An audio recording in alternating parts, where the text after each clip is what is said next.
What you see here is $10,000 on the table. You can take this money as a loan, but I will charge you a little bit of interest rate.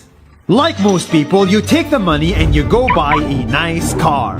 But in 10 years, it's time to pay me back.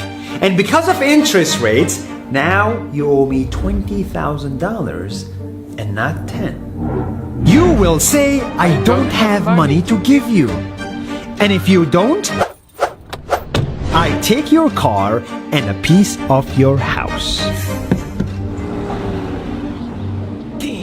This is how debt works. And after 3 years of traveling the world, I noticed that this is exactly what China is doing. For example, take the small island nation of Sri Lanka.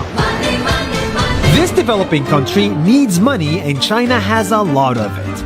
So Sri Lanka took billions of dollars in Chinese loans. It was easy money just there to be taken.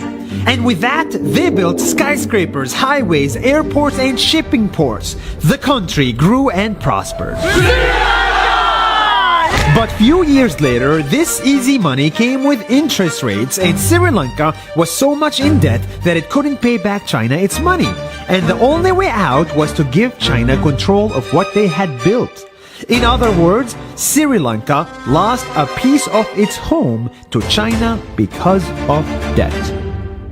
This is the Chinese money trap. And it's a real thing I saw all over the world. In Papua New Guinea, I saw $2 billion in loans given by the Chinese to build skyscrapers, infrastructures, and ports. But there is no way this remote developing country can pay it back or its interest rate. And the only way out is to give China control of the country. In the Maldives, Pakistan, Malaysia, Laos, Kazakhstan, Mongolia, Egypt, Kenya, and South Africa, the same thing is happening, and many countries are struggling to pay back Chinese loans. If you look closely, all these infrastructure projects like highways, ports, and bridges connect to China through the sea or through the land to form something far bigger, far more powerful than just a bridge. A new Silk Road. The world is already made by China, and I think slowly it will be owned by China.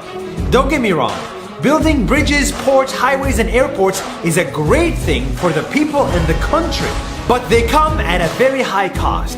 And when these countries can't pay back the loans, these countries will lose their homes. One thing my parents had taught me is that there's no such thing as a free lunch or a free ride. So if we're not careful with our money or other people's money, then we better start learning Chinese. 下周见。